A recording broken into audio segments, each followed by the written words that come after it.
Hello everyone, it's my pleasure to welcome you to another one of MindGrasp's Facebook Live sessions. I am your friendly Adrian Montano, trainer and excellence coach here at MindGrasp, and I must begin with an apology. I kind of dropped the ball yesterday, I must admit, because I didn't deliver the talk that I promised to you, but I'm back right here today with the topic. Truth is, as you can tell by the weird, funky tan lines across my face, I've been traveling all day to get to beautiful Cyprus. Oh, hello Elisa, welcome. Where I am preparing to be a coaching assistant on David Shepard's NLP Master Practitioner course and then NLP Trainers Training course. And yet, as I've made the engagement to you, I will be still delivering our talks. Plan is to do it daily. Hello, Andrea, welcome. And today I wanted to approach a topic which I think lies at the very core of what I'm doing. And it has been since the very beginning. And actually I can trace it all the way back at the beginning of my existence on this planet. And namely the difference between facts and information versus knowledge and behaviors. You see, when I was growing up, my maternal grandfather, who raised me, along with my grandmother, he would always say he was a brilliant person, always fascinated with knowledge, and he sought to instill that in me as well, and he did, to a great extent. And what he told me was, well, the only true richness that we have on the earth is that which is in our minds, in our heads, the prime real estate that we own and that nobody can take away from us. And in fact, that is why it is the only true piece of richness that we have, because nobody can take it away from us. Once you've learned something, once you've made it your own, it's your own, and it will be in your mind. And I carried that throughout my life. It's what gave me the curiosity to go out and learn and study a whole bunch of topics. And it was only, later in time that I realized how everything else was pieced together. But I'm getting a bit ahead of myself. I'll get to it in a second. So it was this line of curiosity and the desire to acquire more and more facts and information in my mind that got me to study, got me to read on a whole bunch of topics, and ultimately, oh, hello Dragos, welcome, got me to study classical languages and literature at Dartmouth. And it was only later on that I realized what I was truly looking for was how to make all that information that was stored in my head and in my mind, how could I make it work for me in real life? Because I was looking for how to translate all that information, all those pieces of info, into a meaningful, thriving life. And to my dismay at the time, what I discovered was that all the witty arguments and syllogisms and the pieces of info that I could put together, they wouldn't necessarily turn into successful behaviors, into behaviors that worked for me. And I think we've all had the experience. I think you've had the experience as well. You know what you're supposed to do in order to get to where you want, whatever that place is. Like, for instance, when it comes to health and fitness, we know that eating certain types of food and putting aside others, we know that continuous exercise that works well with our bodies is the key to well put together diet.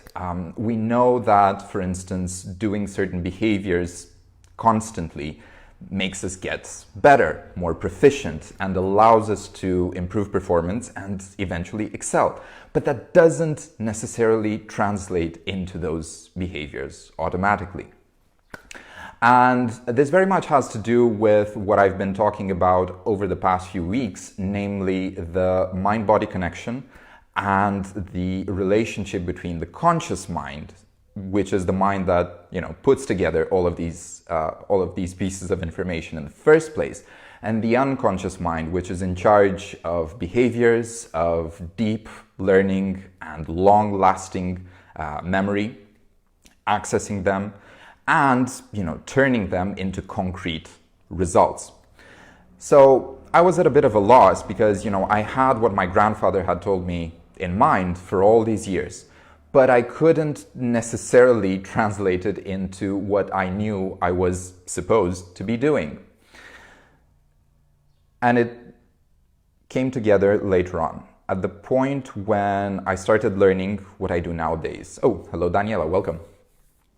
At the point when I got into the disciplines of minds and behaviors, and especially how to change them, it was only then that I realized, and what I'll give you now is a quote from a very nice series, which I highly recommend, and it's called DOA, and it says, "Knowledge is a rumor until it lives in the body." You see, my grandfather had the best intentions in the world, but what he told me wasn't fully complete, because there's a difference between information and knowledge. There's a difference between knowing what you're supposed to do and actually doing it. And only when you fully connect the direction that the conscious mind gives and the pieces of info, the facts that it acquires, with the emotional drive and the behaviors, the concrete strategies that allow you to do something physically, then only then the rubber hits the road, and only then can you truly get going towards what you want. So, to properly own that piece of real estate that I was talking about earlier, to really make that information your own, is to actually embody it, is to own it in your body and in what you're doing, to figure out what exactly do you really want, to get curious about what is it that you really want. And it is that emotional specific drive. Hello, Alexandra, welcome. It's that emotional drive that will also inspire you, and it will open up the avenues for making it into a concrete behavior, into something that you do, to put knowledge into action, to put thinking into feeling and being, which ultimately amounts to having whatever it is that you want to have, the specific goal that you're aiming towards. So, and here comes in something that I was preparing for you, and I was telling you over the past few days that I have some surprises in store.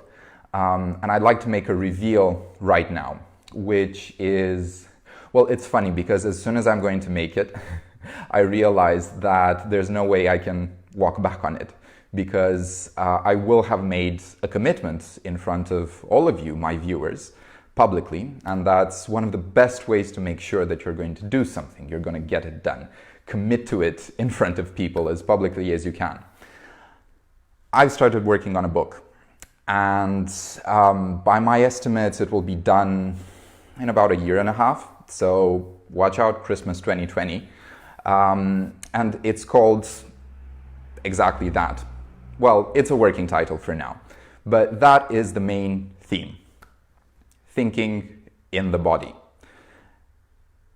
Knowledge embodied, knowledge turned into behaviors. And in a way, nothing in that book will be new. Because I don't aim to be spectacular, or at least not spectacular in the sense of, mind-blowingly innovative. What I aim is to deliver something that I know works. And precisely because none of that, oh, hello, Ioana, welcome. Precisely because none of those things are new, they are things that not just the thinkers, but the doers throughout all history have known and applied in various ways, and which neuroscience comes to confirm nowadays. It's precisely because of all of that that I know it applies, it works, and it's worthwhile sharing. What will, however, be new is the way I've made it all part of my living experience. How I've turned all those attitudes, concepts, strategies, the values and beliefs that I'll be sharing with you, how I ended up discovering their importance through my living experience, through my embodied experience, and how I've come to put them together in my own life. And hopefully, at least that's my intention, it will inspire you, my viewers, listeners, readers, to do the same with your lives and to put them together. And this is the extra layer of what my grandfather hinted at. I don't know if he was consciously aware of it, but he certainly instilled it in me. And that seed of knowledge sprouted and then grew into a full-blown multi-secular oak, I can say. Namely that by turning information into an embodied physical experience with behaviors that deliver results, that's how you really make information your own. And that's how you really use the value of this real estate, harness it, and basically you you enjoy its richness down the line of time. Otherwise, you know, it's pretty much like a sunken treasure that never truly bears fruit. So that is my message to you, and that's what the book will be about. And I'm looking forward to start sharing fragments and snippets of it as I'm writing, and also looking forward for your upcoming feedback on it. Well, that's it for today. I'm very happy to have had you over, as always. And until next time, I hope you are well, and I remain yours truly, faithfully, and happily, Adrian Montano, trainer and excellence coach at Mindgrasp. Wishing you all the best. Bye.